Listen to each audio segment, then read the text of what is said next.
Hi, my name is Massimo Banzi and I like to make things. And welcome to another Arduino tutorial video. Today we're going to learn how Arduino can control software running on your computer.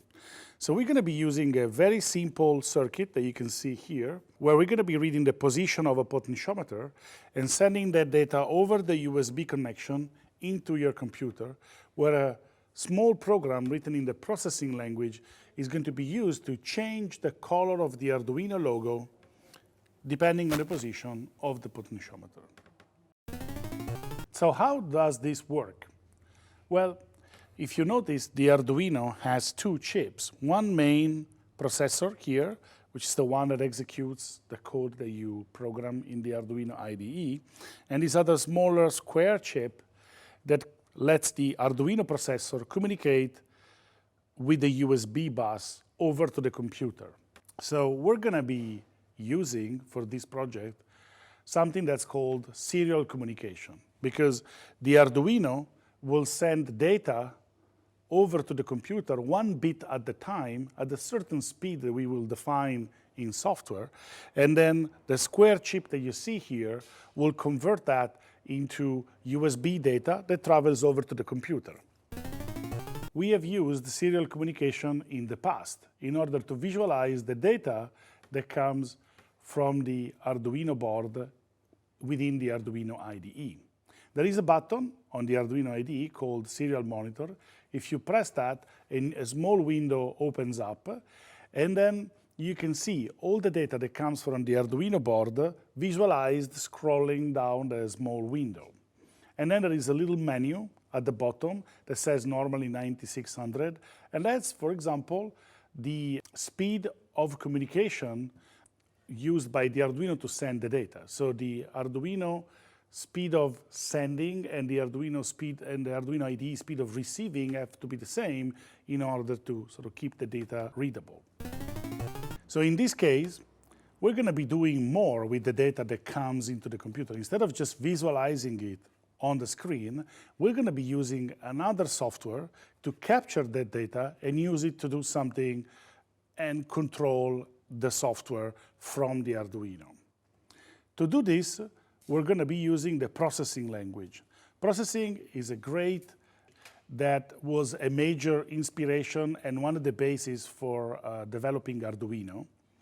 And it's a great way to learn how to program. You can download the Processing IDE for free from the processing.org website. After you download it, you should install it according to the instruction you find on the website, and you should go through a couple of tutorials like the overview tutorial. After that, you can load the processing code into the Processing IDE, and you can load the Arduino code into the Arduino IDE, and then transfer the program onto the Arduino board. And after the code is loaded, you will see that the TX LED will start to blink, signaling that the Arduino is sending data. So you can open the serial monitor, see the data scroll on the screen. After you see that, the Arduino part of the work is done. You can close the serial monitor. Then you switch over to the Processing IDE. You press the button to start the code on the Processing IDE. That will read the data coming from the Arduino from the serial port, and then you will use the number to change the background color of the Arduino logo.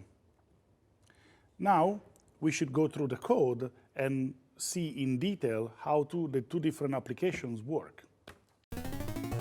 Let's build the circuit first. So here, you can see that we have a potentiometer plugged into the breadboard, and we have one wire going from the potentiometer to the analog input 0 in order to read the value coming from the potentiometer.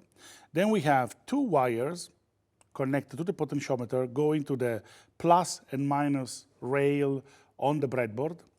And then we have a red and black wire going from those two rails to the 5-volt and ground signals on the breadboard.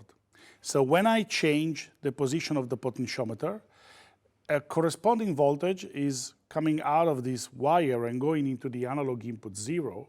And that data gets converted into a number that gets sent down to the USB cable over to the computer and then to the processing code. We'll start with the Arduino code. So here, you see the code is very simple. In the setup function, we have a serial.begin command with 9600 as a parameter. So this opens up the serial communication between the Arduino and the computer at the speed of 9600 bits per second. Then, in the main loop, we read from the analog input 0 using analog read A0. The value that we read is between 0 and 1023, and we divide that by 4.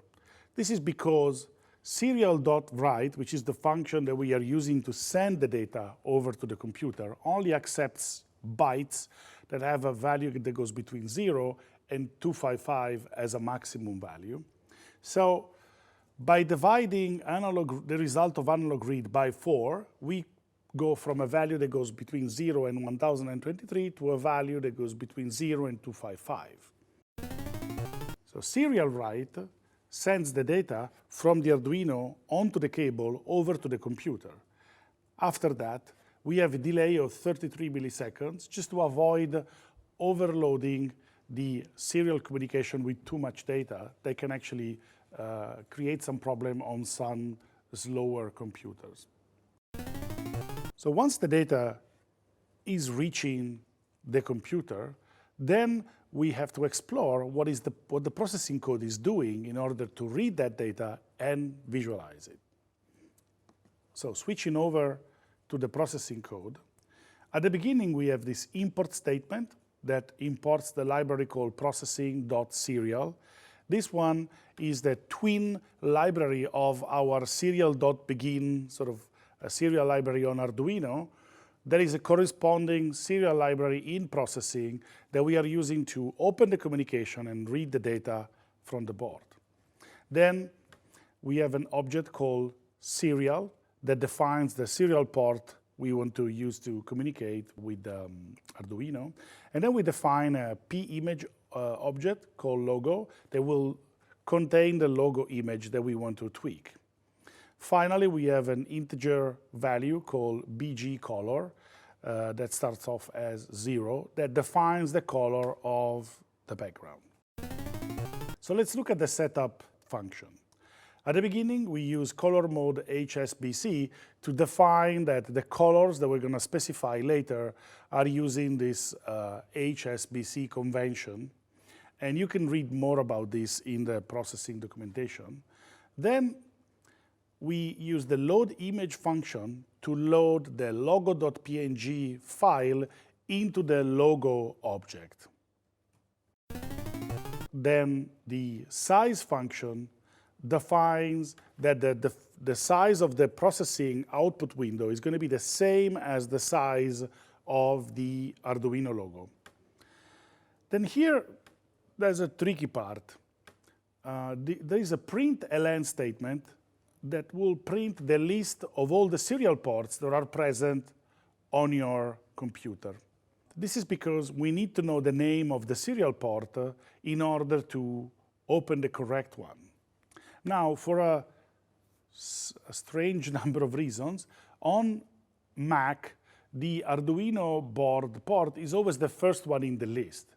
So if you look at the code that we have here, my port is defined as a new serial object that picks the element 0 in the list of ports, so the first port in the list. So on Mac and Linux, this generally just works out of the box. While on Windows, we get a list of COM1, COM5, COM3, COM19. The actual COM ports that you get on your computer change depending on your computer, where the Arduino is plugged in, and a number of other factors. So you will have to use the output of serial.list and what you see at the bottom of the screen on processing to determine which one is the port that you need to use. And then you change in your code, you change the 0 here that I am highlighting with the number of the port from the list that corresponds to your Arduino. After you're done that, the processing code is configured in order to talk to the Arduino, and we can then look at what happens in the loop. In the loop, we start off by setting the background to white by doing background 255. That sort of cleans the window at the beginning of each frame. Then there is an if statement that says, if my port.available more than 0, this basically is used by processing to check if that particular serial port has data that has come in recently that can be processed. If available returns a number that's larger than 0, there is data available that we can read. So we say BG color, which is the variable that defines the color of the background, equal myPort.read. So you can see now that by looking at the code side by side, on the Arduino side, we have serial.write that sends the data. And then on the processing side, we have myPort.read that read the same number into the BG color variable. After reading the value that comes from the Arduino into the BG color variable, we use println BG color to print the value contained inside BG color at the bottom of the processing IDE window. After that, we use this function called background, where we use the value of BG color to define the hue of the color that we're going to use behind the Arduino logo. And then finally, by saying image logo, 0, 0, we tell processing that we want to basically overlay the Arduino logo on top of everything else on the screen, starting from coordinate 0, 0, so the top left corner of the window. If I now run the processing code by pressing on the Run button, I get a small window, and you can see that at the moment the color of the logo is light blue, and there is 128 being printed at the bottom of the processing IDE. If I move the potentiometer, you can see that each value corresponds to a color. So 0 is red here, then it becomes orange, then 71 represents green, for example, and then we get to blue, and then to purple, and back to red. So we have seen that we are able to capture the value of a sensor here on the Arduino board, convert that into a number that gets sent over the USB connection to the computer, and then there's a piece of software on the computer that can capture that number and use it to control something that happens on your computer.